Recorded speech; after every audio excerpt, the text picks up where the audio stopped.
시청자 여러분 안녕하십니까. 굿모닝 인포맥스 경제훈풍 시작합니다. 네이버의 글로벌 사업 천병인 네이버 웹툰이 현지 시간으로 이번 주 목요일에 미국 나스닥에 상장할 예정입니다.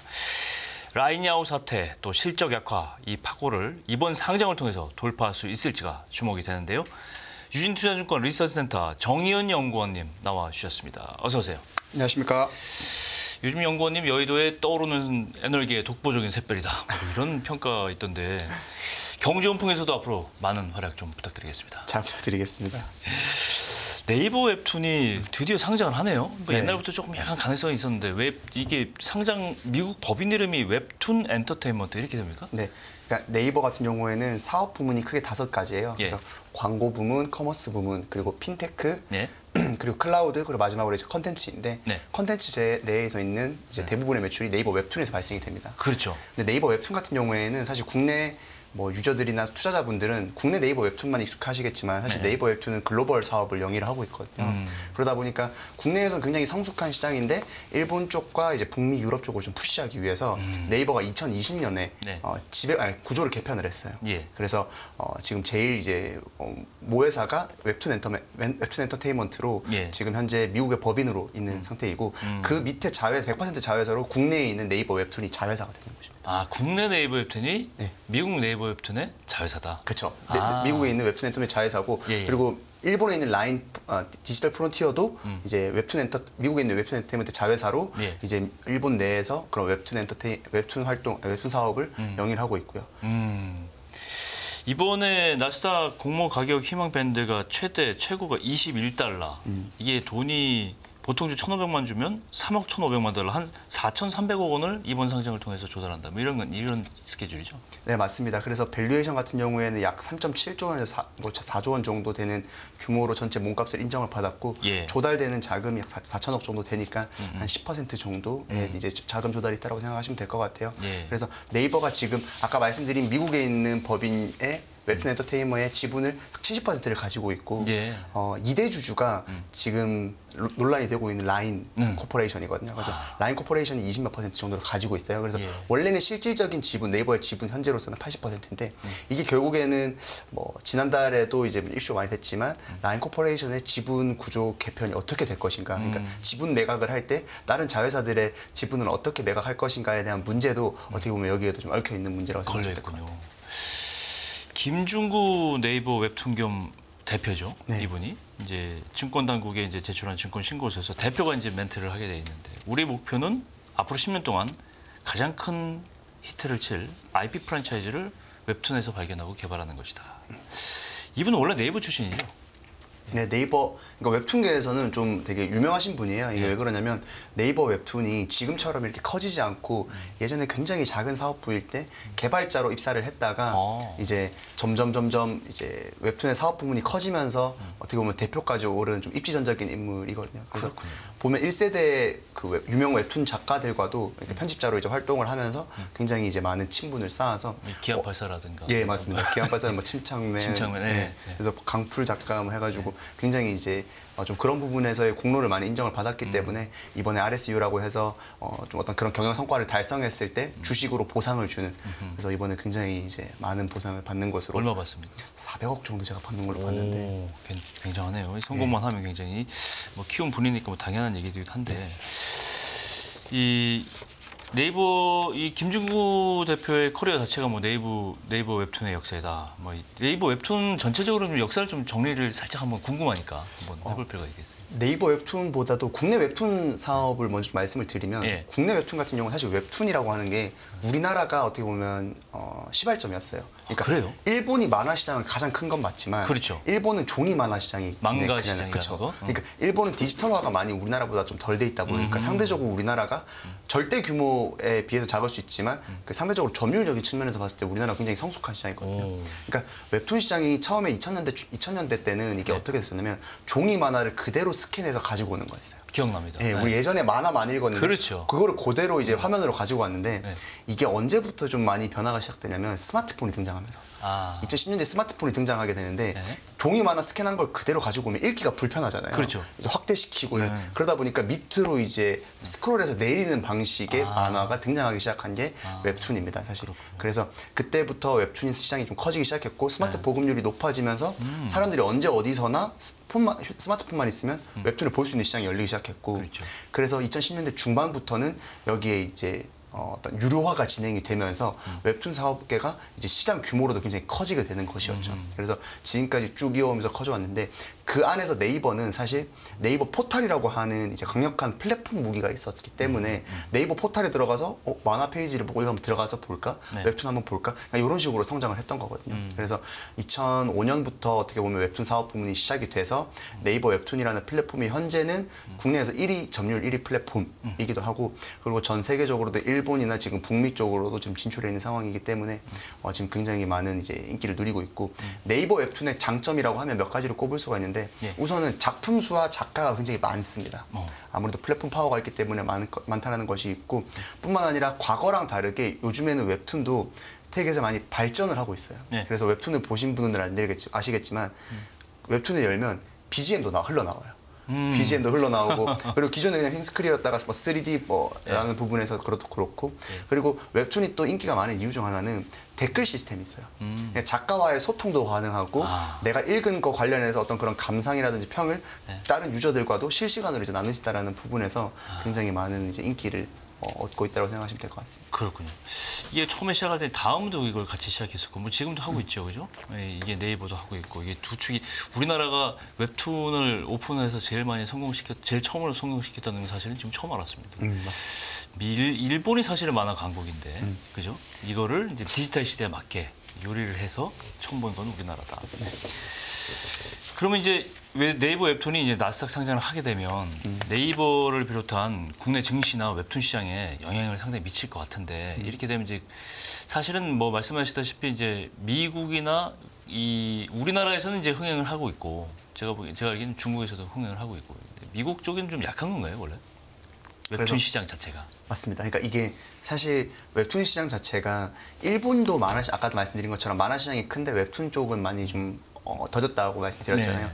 그러니까 국내랑 일본 정도 제외한 뭐 특히 북미나 유럽 시장은 그렇게 카툰 시장 자체가 그렇게 크지가 않아요. 그러다 보니까 그런 부분에서 점유율 자체가 굉장히 많이 낮거든요. 근데 반대로 얘기하면 웹툰이라는 콘텐츠 자체가 IP 파워만 있으면 그런 부분에서 점유율을 높이는 데 있어서 시장을 개척할 수 있는 영역이 있기 때문에 그렇겠죠. 그리고 거기에 이제 성공 가능성을 본 이유 중 하나가 또 뭐냐면 웹툰을 기반으로 한 2차 창작물들이 굉장히 많이 흥행을 했어요. 그러니까 뭐 드라마화를 하거나 그렇죠, 영화를 한 걸 보통 웹툰 IP를 많이 웹툰 차용하거든요. 베이스에서 시작한 드라마 많죠. 왜냐하면 그런 부분들이 일단 어떤 스토리나 이런 부분도 어느 정도 짜져 있고 그리고 기존에 있던 독자들도 굉장히 어느 정도 검증된 거기 때문에 그렇죠. 2차 창작물이 근데 이제 여기에서 좀 유의미한 부분은 국내뿐만 아니라 미국이나 유럽에서도 관련해서 그런 2차 창작물들에 대한 인기가 굉장히 많거든요. 판권 사가잖아요. 그렇죠. 그죠? 그래서 스토리 판권, 판권. 예. 그리고 굉장히 이제 많이 이제 시청을 해주시고 그러기 때문에 예. 이게 반대로 2차 창작물도 인기가 있으면 1차 창작물도 이게 점유율이 낮아서 그렇지 예. 확대되거나 그런 부분에서 보편화가 된다라고 하면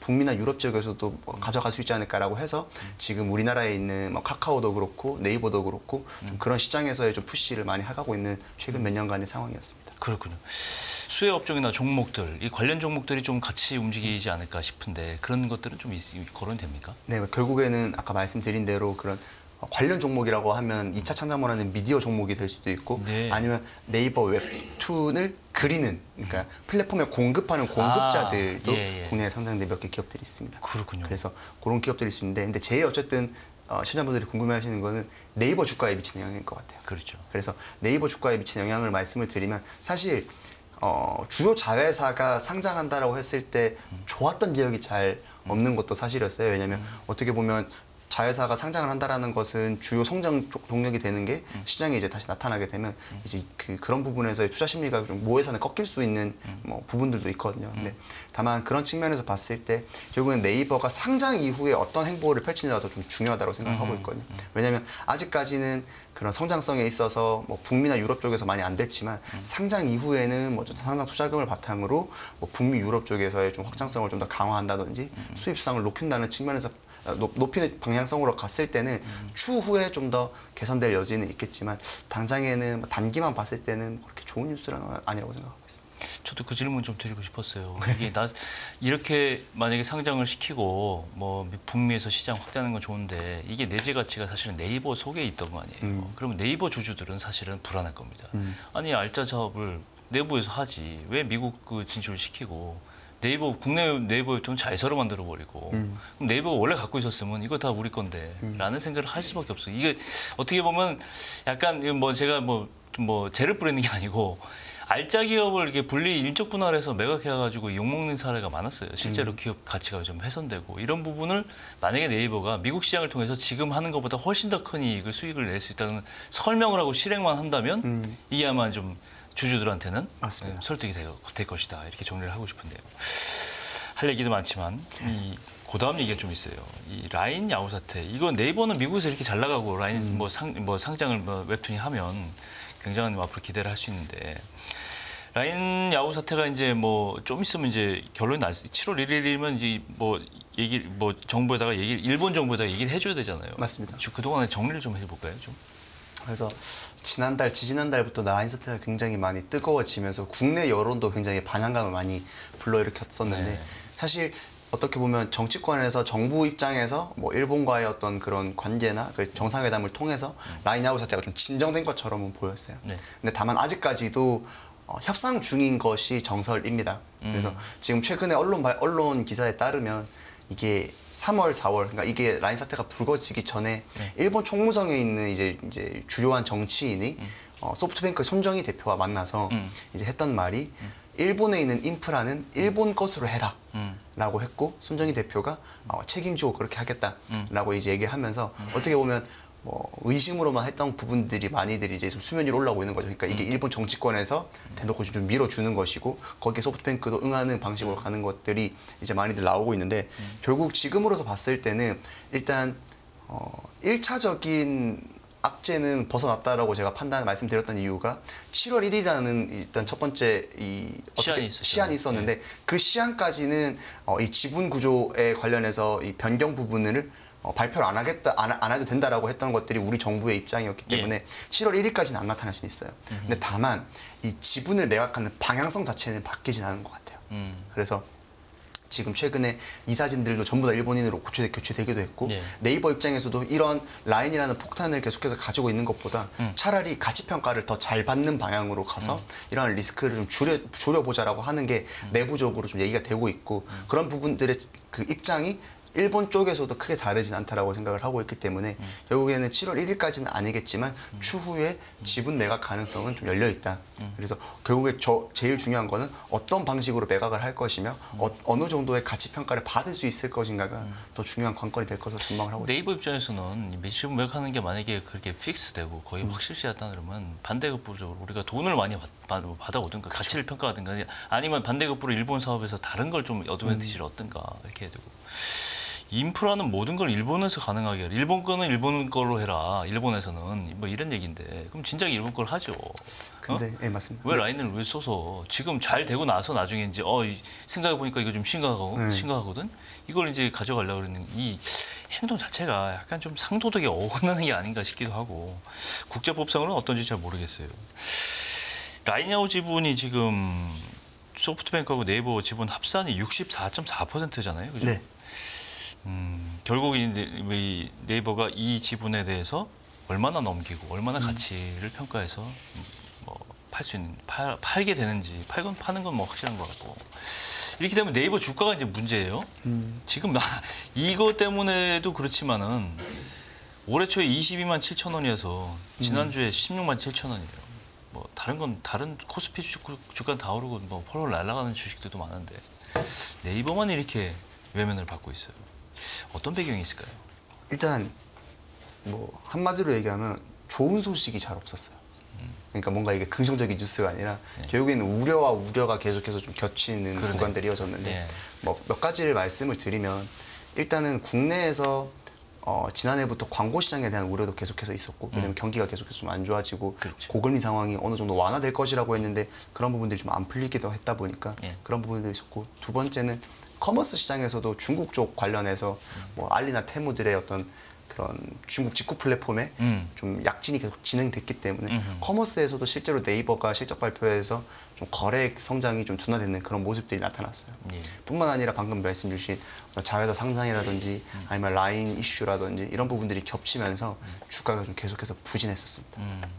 결국 그런 이슈들이 악재들만 터졌기 때문에 분위기상으로 이제 주주들이 좋아할 만이지. 근데 실적 자체는 좋단 말이에요. 1분기 매출을 봤더니 2조 5천, 영업이익이 4,300억 원. 이 영업이익이 심지어는 분기로 역대 최대치예요. 이거. 네이버가 이렇게 실적이 좋은데도 그럼에도 불구하고 시장의 걱정을 좀 불식시킬 수가 없다. 그러면 그만큼 그 다른 요인들이 이 실적 외의 변수들이 주주들의 어떤 심리를 짓누르고 있다. 이렇게밖에 볼 수 없는 거잖아요. 그죠? 그러니까 결국에는 네이버가 실적은 좋아지고 있는데 이게 매출 성장률이 이제 어떻게 보면 감소되고 있는 부분들을 감안하고 있는 거거든요. 아, 그런 거예요? 그러니까 이게 예를 들면 이제 웹툰 사업 같은 경우에도 예. 아무래도 웹툰 사업에 뭐 이번에 상장도 문제가 있었겠지만 예. 웹툰 사업에서 결국에는 성장 동력이 있기 때문에 예. 고매출 성장률을 계속해서 가져가는 것이 핵심이거든요. 그러니까 국내뿐만 아니라 일본이나 특히 북미 지역에서 우리가 좀 많은 마케팅 비용을 투입을 해서 좀 더 확장성을 높이겠다라는 게 과거 2년 전 뭐 이렇게 좀 그림이었는데 지난해부터 이제 나오는 이제 그림은 좀 성장률 둔화세가 이제 많이 좀 진행되고 있다 보니까 차라리 좀 좀 무분별한 그런 마케팅 집행을 좀 줄이고 수익성을 가져가자라고 하는 건데 사실 마케팅 비용을 좁히고 수익성을 가져간다고 하는 말 자체가 어떻게 보면 매출 성장률, 외형 성장이 둔화되고 있다는 부분들을 인정하고 있다는 거거든요. 그렇겠군요. 그러다 보니까 네이버도 그렇고 카카오도 그렇고 외형 성장이 많이 둔화되고 있어요. 그렇게 되면 시장에서는 또 어떤 잣대를 들이밀게 되냐면 아니 과거에는 이제 외형 성장률이 좋다 보니까 이제 우리나라가 빅테크 기업보다 더 높은 밸류에이션을 줘도 별 무리가 없겠다라는 이제 생각을 했었는데 지금처럼 이렇게 매출 성장률이 이 정도로 둔화되기 시작하면 사실 빅테크 기업들과 비교해서도 밸류에이션을 높게 받아야 될 이유가 있을까? 그렇죠. 그런 지적들을 하는 것이거든요. 그러다 보니까 그러한 관점에서 봤을 때 현재 네이버의 밸류에이션 자체가 지금 많이 좀 낮아져 있는 상황입니다. 그래서 제가 생각했을 때 이 같은 주가 이제 부진이 뭐 좀 장기화될 것으로 생각은 안 해요. 왜냐하면 결국에는 주가 수준이 어느 정도 많이 낮아진 상태에서 수익성이 같이 낮아지면 사실 그 부분을 예측하기는 어렵겠지만 말씀 주신 대로 수익성을 좀 반등하고 있는 추세거든요. 그래서 2분기 실적에서도 1분기 실적보다 좀 더 소폭 상향된 4,400억 정도를 저는 일단 예측을 하고 있기 때문에 예. 그런 관점에서 수익성은 높아지는데 이제 주가도 많이 낮아져서 좀 밸류에이션 부담이 많이 줄어들었다. 그래서 오히려 이렇게 악재들이 많이 좀 부각이 됐을 때 좀 보시는 것도 나쁘지 않지 않을까라고 생각을 하고 있습니다. 바닥 심리가 좀 형성이 될 기회가 좀 모멘텀이 있으면 좋겠는데, 그죠? 근데 갑자기 드는 생각인데 이 미국 법인에서 네이버 웹툰의 아메리카 버전, US 버전 보신 적 있으세요? 네. 저는 본 적이 없어서 궁금하긴 한데 그러면 지금의 한국에서 서비스하는 그 대부분의 웹툰들이 미국에서도 영문으로 바뀌어서 올라갑니까? 정확하게 말씀드리면 네. 미국의 사업을 영위하는 건 와패드라고 하는 기업을 인수를 했어요.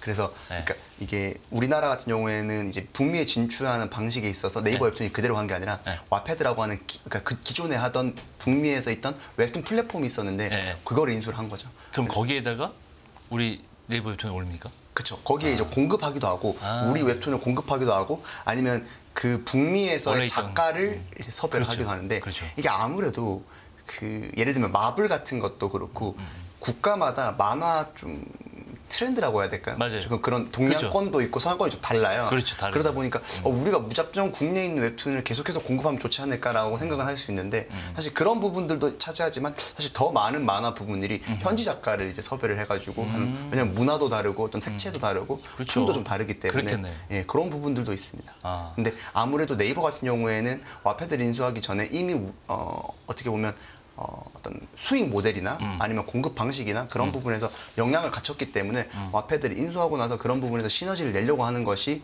좀 더 그런 사업 계획이라고 생각하시면 될 것 같아요. 용건님은 지금 그 네이버 웹툰에서 제일 재밌게 보셨던 웹툰이 뭐 있어요? 제가 과거에는 웹툰을 거의 요일마다 봤었는데 예, 요즘에는 요일마다 예. 많이는 아니고 일주일에 한두 번 정도 들어가는 것 같아요. 과거에 봤던 것 중에서도 제일 기억에 남으시는 게 있으세요? 뭐 지금 뭐 그러니까 과거에는 뭐 사실 대표적인 뭐 신의탑이라는 웹툰도 있고, 그러니까 유명했던 것들은 다 봤던 것 같아요. 뭐 외모지상주의나, 그러니까 외모지상주의. 아마 뭐 웹툰 좋아하시는 분들은 요일마다 그 되게 1위 웹툰들 있잖아요. 그렇죠. 그래서 예전에 보면 뭐 마음의 소리, 그쵸, 마음의 소리 같은 것도 그렇고 정글고 뭐 네. 제가 봤던 것 중에 특히 저 같은 경우에는 웹 소설도 보고 웹툰도 보고 그랬어요. 웹소설이죠. 그래서 보통은 이게 유입하게 되는 계기가 추천을 많이 받기도 하고 또 2차 창작물로 되면 반대로 유입되는 경우도 많아요. 그렇겠네요. 예. 그게 원작 보려고. 그렇죠. 원작 보려 원작은 얼마나 더 재밌을까. 그래서 그렇죠. 뭐 대표적으로 뭐 그 막내 아들 재벌집 막내 아들 같은 경우에도 드라마 1화를 보고 너무 재밌어서 웹 소설을 웹소설 다시 다 읽더라고요. 봤거든요. 그렇죠. 네. 아. 그래서 그렇게 좀 오히려 반대로 유입되는 경우도 많고 그래서 웹툰 시장이 국내에서 많이 오래되다 보니까 오히려 그런 2차 창작물 시장이 전 또 필요하다고 생각하는 게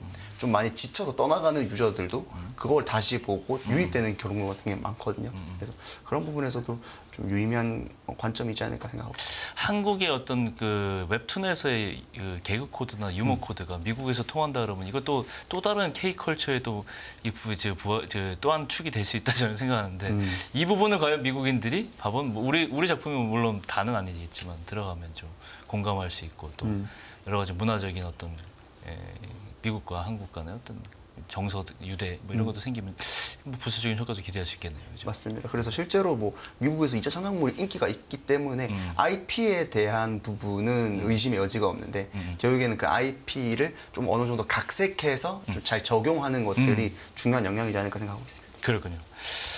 오늘 내 얘기 너무 잘 들었습니다. 유진증권 리서치센터 정의연 연구원님과 함께 네이버 웹툰 얘기 한번 자세히 알아봤습니다. 오늘 말씀 고맙습니다. 감사합니다. 저는 내일 다시 오겠습니다. 고맙습니다.